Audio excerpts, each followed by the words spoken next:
Hello, welcome to Shamanism, Metaphysics, and Grace. I'm Lauren Hubele, and I'm here today with my friend and mentor, Jyoti Wind. Welcome, Jyoti. Thank you, Lauren. Glad to be here. Jyoti, I'm going to ask you, as you always do, to open up the sacred space together. Okay, thank you.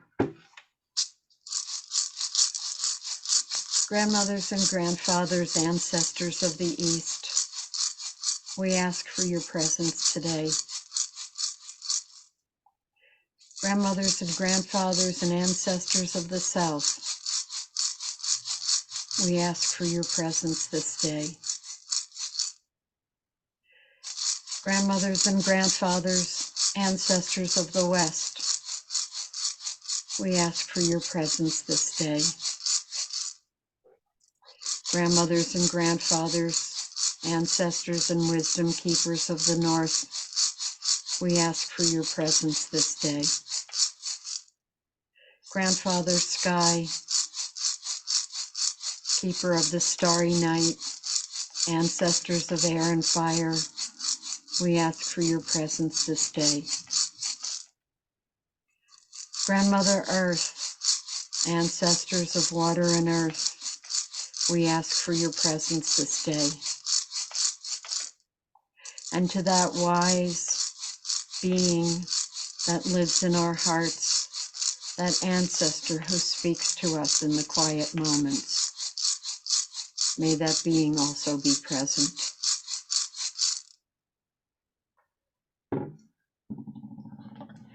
So I have something to read that is more about the aging process in a sense. It's called It Takes Courage to Age. It takes courage to age and to age consciously. You can go unconscious and wake up one day in your 70s and suddenly feel old. Or you can cultivate your inner awareness and stay in touch with who you really are as the body goes through what it must. We can't take it with us, and those cells need to return to the earth. How we feel is based on our attitude toward life, and how easily one can let go of what's come before takes work. Who we were, what our body was, and who we are continuously within ourselves. Old is an attitude and a fear. It has nothing to do with the aging process. Thank you, Jyoti. So today we're going to continue our conversation about death, and we opened up the topic last time about what is a good death. And in case someone's just dropping in to this conversation the first time, why don't you reframe that for us? I think that a good death is where we have a certain conscious awareness of the process we're going through. Sometimes that's not possible. Sometimes we're drugged, for our own good, quote unquote. Sometimes our conscious awareness is misplaced. We're in the throes of what's going on, which is, if we can, staying aware. And preparing ourselves, preparing ourselves for this next moment in time, this next passage that is just part of life. We're born, we die. We go through different peak experiences perhaps in our life, like pregnancy and giving birth, or coming to all of a sudden an awareness of maybe things aren't the way we thought they were. And so we go through these different moments in time, and sometimes they're sudden, and sometimes we can prepare for them. Yeah. So that brings up the topic of this awareness and how that might be impacted in the case of some sudden death. Sudden death, yes. I mean, I think about, the typical things that come to mind when there's a major disaster, when there's, I mean, going to war, you kind of perhaps prepare yourself on some level that this might occur. But when it's so sudden, like an earthquake or like the Twin Towers, 9/11 in New York, that sudden death, I think we perhaps leave our bodies in a state of shock. And so I think that overcoming that shock, having that kind of a situation that's so sudden, and do we realize right away that we're out of our body, or is it a process where we slowly wake up to the fact that we're no longer in the body? Mhm. And I think that any prayers on behalf of us, from our loved ones, from those who hold space for us. I think prayers, a caring, a sending of light to us in that state, perhaps helps us wake up a little quicker, or helps us see our situation so that we can bring whatever consciousness and awareness we have to our situation. Yeah, Jyoti, before we started recording, we talked about the fact that neither one of us has died. So whatever information we have has come from um, different sources or experience. What is it that's led you to, in your shamanic practice, that's led you to have some of the things that you believe could be true about sudden death? Well, I've got Jupiter in the eighth house. Okay. The eighth house is death, dying, resurrection, transformation. And Jupiter is an abundance of that energy in a sense. And so I've always seen it as my pull toward death uh, is that, and also the fact that my father could not talk about it. So, of course, that would lead me as a human being to be curious about what he was so afraid of, in his own soul, in his own inner process. Um, it just feels natural to me to want to know. I mean, I like to know. I'm curious. And so I've always been told to follow my curiosity. And so if something makes me curious, I want to know what else it has for me. So death and dying um, have always drawn me. And that transition, what happens when we are done here, one way or another. The soul pulls us out, in the sense, the soul pulls out of the personality, and we are ready to go on to the next experience. Because I believe that the soul decides. The soul decides when it's had enough, or it's gotten what it needs. It's time to move on, and we pack our bags, so to speak, and we get ready to go. And Well, so I think the more awareness that we bring to it, that process of dying and death itself, um, the more empowerment and the shedding of fear, and the shedding of the things we've carried that have defined us in this life.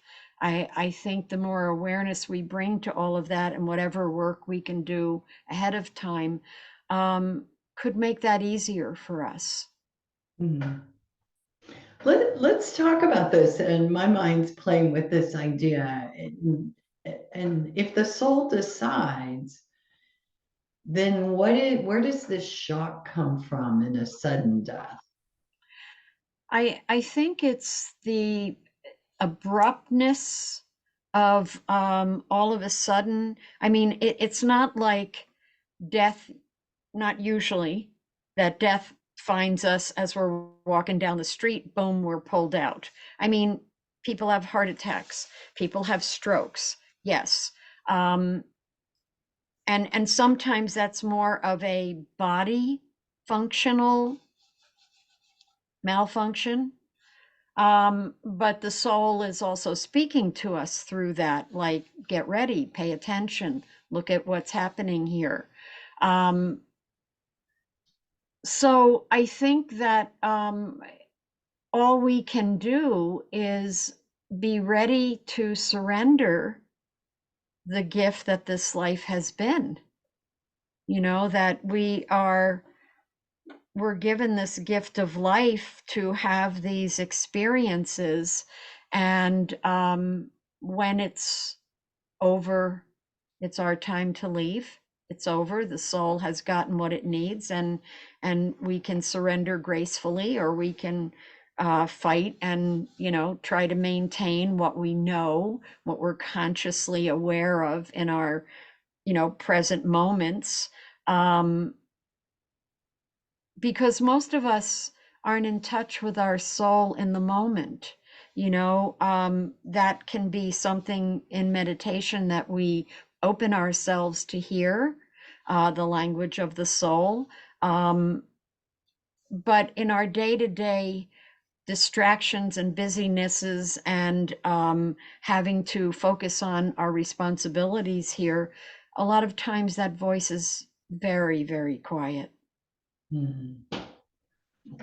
You know, Jyoti, on this topic of sudden death and awareness and this shock, you know, I think about the person that's left behind who's also experiencing shock. And particularly what comes to mind is the experience a parent goes through that loses a child.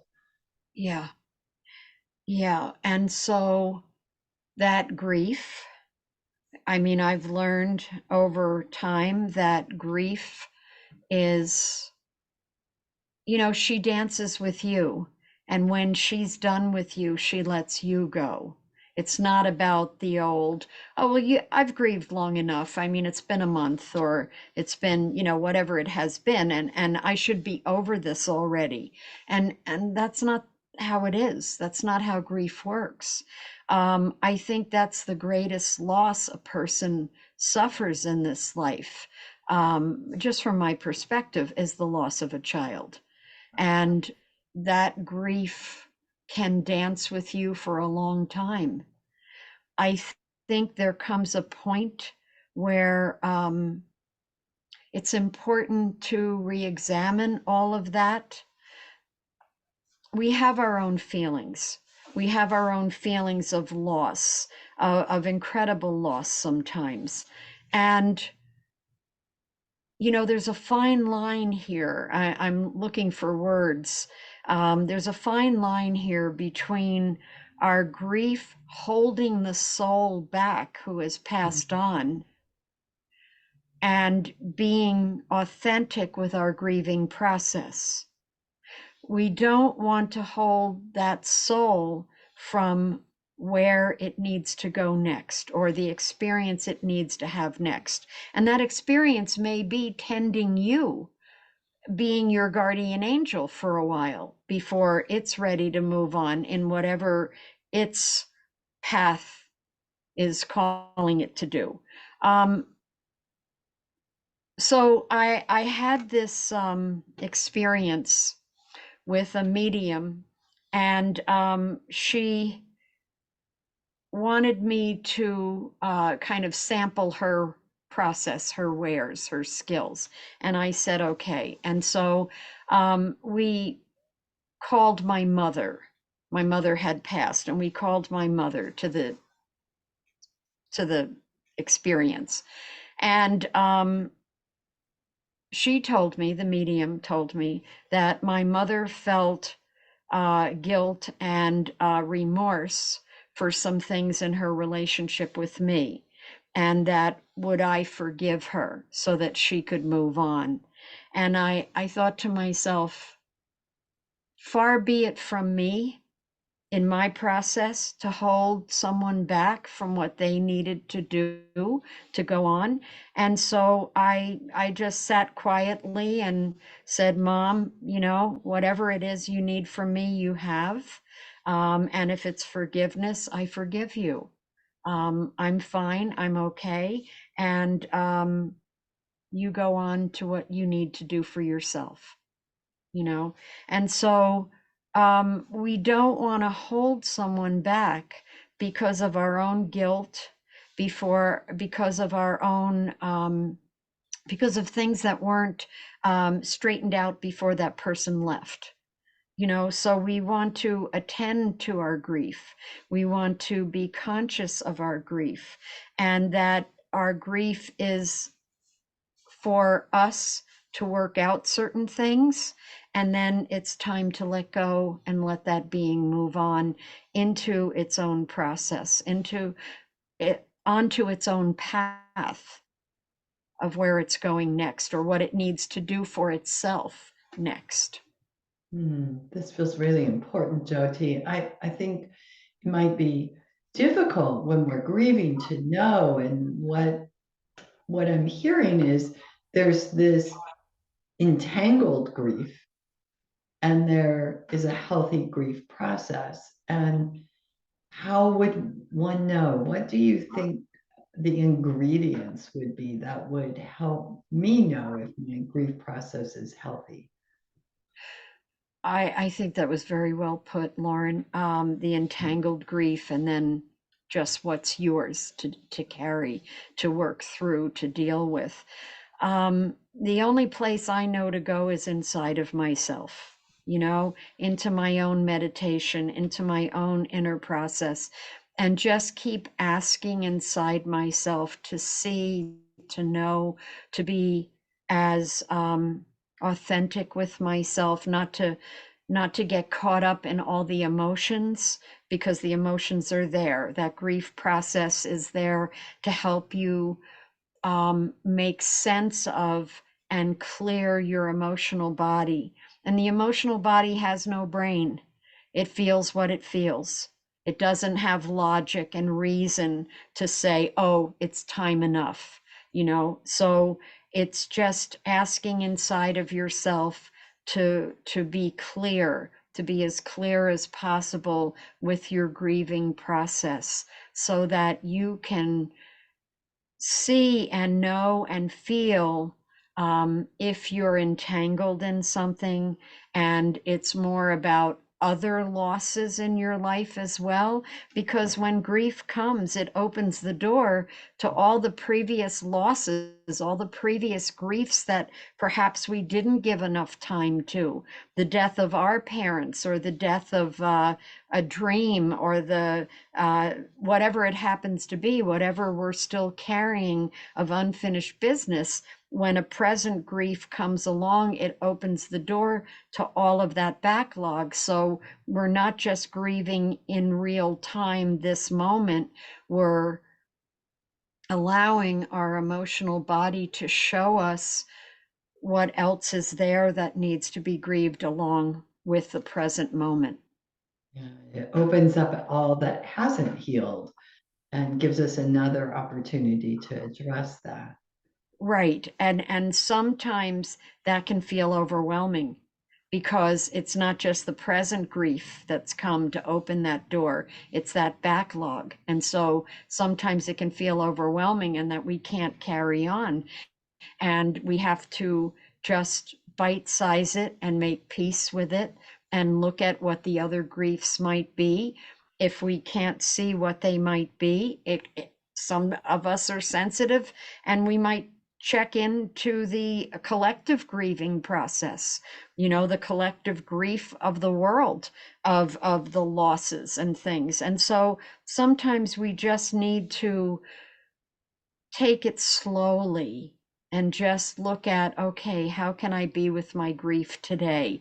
How can I be conscious as much as possible of what needs to be let go of here? Just little bits, little pieces. Is this more about my father's death, or is this more about the present situation that has come to me? Yeah. Jyoti, I love the reminder to go inside because that is the only place there are answers. And I can't help but think what society does in these archetypes of the grieving mother, right? And what that is supposed to look like.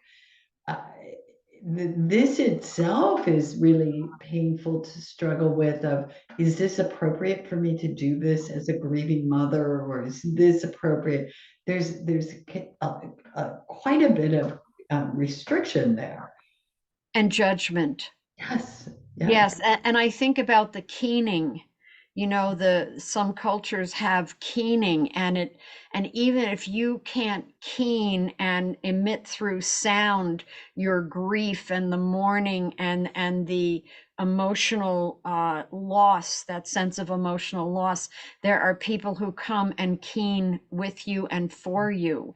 Um, I mean, it sounds like it's staged, but it's not. It's people who can tap into those places inside of themselves and mourn and grieve and allow the collective to come through them and let go of what hasn't been able to let go of. The person hasn't been able to let go of. And it sometimes it gives a recognition in the person who's grieving of yes, this is what it feels like to let this go, or to express the deep feelings, not so much letting it go like you're over it, but just letting it out, just allowing the emotional body to have its say Yeah. instead of just crying for and allowing the emotional body to bring its feelings to the table and express itself for a certain time. You know, I mean, society has its own ideas and its own ways, and different societies heal differently and Yeah. express differently. I love that you brought that up because it aligns so beautifully with everything we know about the um, somatic activities to help us heal, and everything we know about trauma and being, because what keening does, it actually puts us in our body Yes, and allows our body to become an instrument of the emotion that's being felt. yes, yes, Yeah, yeah, it seems a beautiful um, activity to adopt in many cases, right? Because lately I've been listening to more of Gabor Mate's work about him talking about how children from the very beginning are sat in a corner, right, and not allowed to express themselves, and when they finally don't express themselves, they're good, right, and then they can rejoin the group. And we do this to adults as well. we ostracize people, or we allow people to think that their feelings aren't welcome. And then, you know, I have to look at appropriateness, you Yeah. know, I mean, and how we express ourselves, and the setting that we can place ourselves in, you know, where it is appropriate. I mean, not every kid behaves appropriately, and then what's appropriate, you know. But yeah, I grew up in the generation of speak when spoken to, and you know, that kind of thing. um, and it took a long time to push past those beliefs and those restraints, so to speak. And so as a Northern European society, or based society, we have our own rules about what is appropriate and what is not.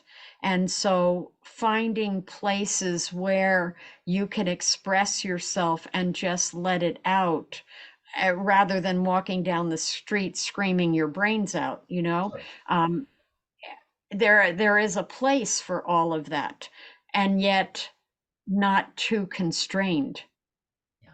but finding places where your grief can really be received and accepted and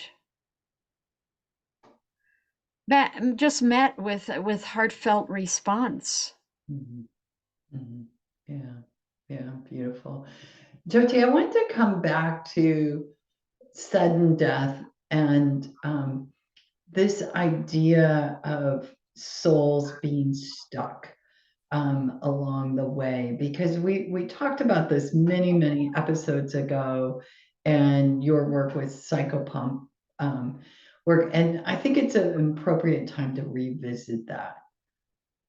Okay, so I think that especially in sudden death, there's some type of shock to Mhm. the person's awareness and consciousness that they don't always realize that they've lost their body, that they can't get back in. Like in dream and sleep life, you're still connected to your body and you can come back in.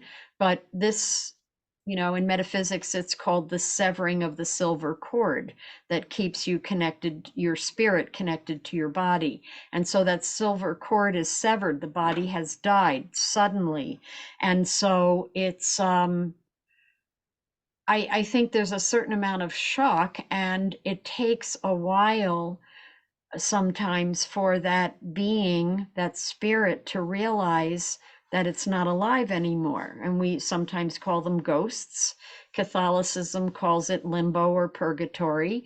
Um, and so souls sometimes get stuck there, spirits get stuck. And so the psychopomp work is to see, it's like if you're doing psychopomp work, it's like you're holding a light.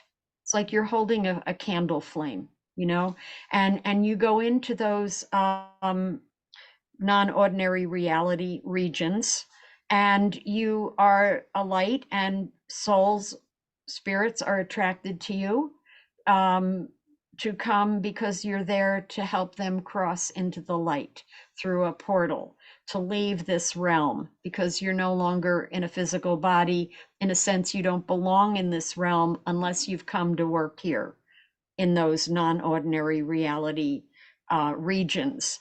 If you've come to be the guardian angel, if you've come to be a supportive spirit that's chosen, that's more of a conscious choice in a sense. But if you're doing psychopomp work, you're holding the light for souls to find you, to be able to find their way out, to continue on. You call a grandmother spirit or a great grandfather spirit to come and take this soul to where they need to go next, because they're in shock. They're not in the conscious flow of what comes next, where they would just naturally go into the next realm, the next place for them. Right, right. And you teach folks how to do that as well, don't you, Jyoti? Yes, I have a class coming up this spring, later this spring, on psychopomp work, but a person needs to have a good sense of shamanic work behind them to do it, I feel. And it's usually given as advanced work in most people's trainings, Mhm. shamanic trainings. I just think that if a person has a good facility with those inner realms and a good relationship with the spirits that guide them, that's good. Yeah, beautiful. Jyoti, is there anything else on this topic, on sudden death or grief, that you feel you'd like to still cover today? Well, maybe a short visualization. Let's do that. Okay, so close your eyes and just take a nice deep breath and let go of the cares of the moment, and let go of having to get this right. It's just an experience, an experiment. And see yourself standing in front of a large cauldron of fire.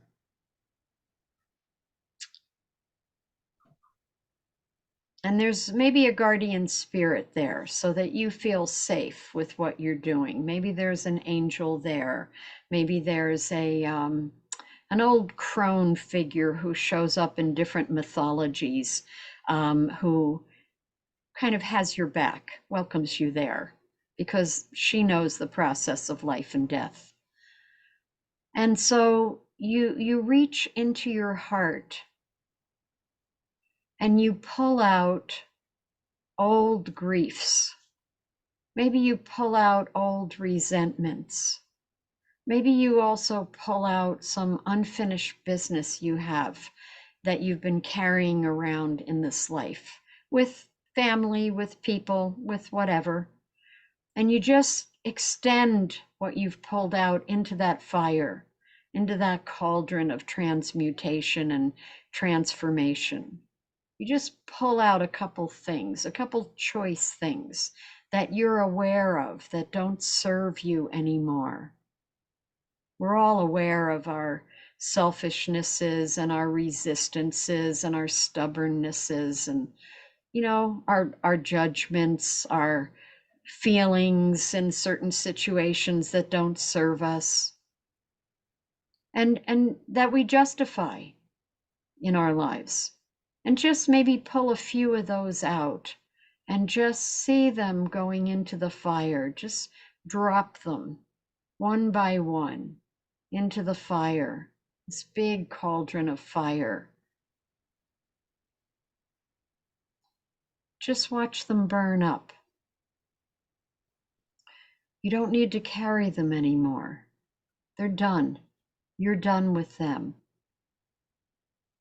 Maybe they'll transform into a bird song or something that floats on the air.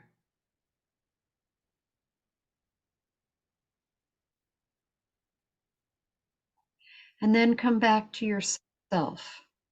Just come back to who you are, who you know yourself to be in this moment. Come back to your body. Open your eyes. And as the British say, carry on. Beautiful, Jyoti. Beautiful. For our listeners today, Jyoti, where can folks find out more about your work? I have a website, www.jyotiwindastrology.com. And you can find me on YouTube. I have a free YouTube channel. I have some classes and workshops on there that are free. Lovely. Just by typing in my name. Okay, wonderful. Thank you. And thanks again for sharing your lovely wisdom today. Thank you, Lauren.